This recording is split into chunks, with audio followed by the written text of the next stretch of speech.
Bonjour à tous et bienvenue dans votre journal des produits de bourse de l'Upside du jeudi 7 février. Paris perd pied, le CAC 40 plonge d'1,40%. Il est en dessous des 3700 points à 3640 points. La bourse parisienne a souffert des tensions persistantes entre la France et l'Allemagne sur la monnaie unique.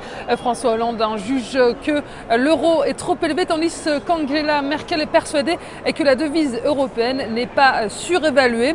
À cela s'ajoutent les différences sur le budget de l'Union européenne et également les tensions sur le marché de la dette. Beaucoup de désaccords donc avant le sommet européen et la réunion de la BCE aujourd'hui. Et puis du côté des valeurs, le secteur bancaire pâtit de ces incertitudes. Crédit Agricole termine en baisse de 3,71%. Société Générale perd 3,54% et BNP Paribas est à moins 2,55%.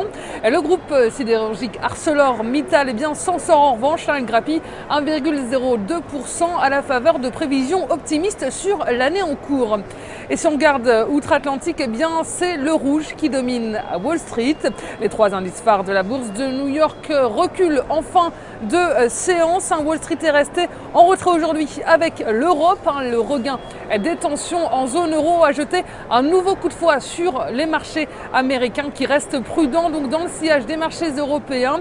Et il faut dire donc, comme on l'a dit tout à l'heure, que les désaccords entre la France et l'Allemagne sur l'euro inquiètent les investisseurs. Et tout cela donc à la veille de réunions très attendues par les opérateurs.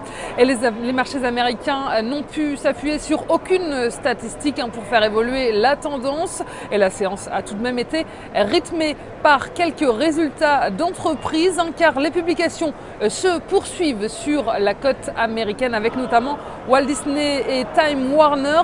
Croissance record donc sur 2012 et un premier trimestre prometteur pour le géant du divertissement Walt Disney qui s'apprécie d'1,42% à la clôture. Et le groupe de médias américain Time Warner affiche lui aussi un résultat meilleur que prévu.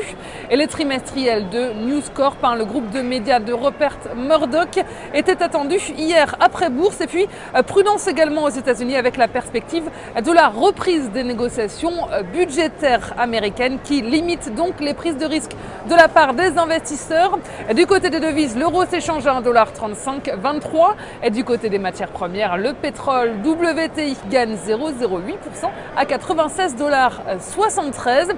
Et la valeur du jour, c'est aujourd'hui le groupe hôtelier Accor. Graphiquement, le titre s'est extirpé d'une zone de congestion de février 2012 à janvier 2013. Et les cours sont soutenus par la moyenne mobile simple à 20 jours. Et enfin, l'indicateur de vitesse RSI se maintient au-dessus de sa zone de neutralité.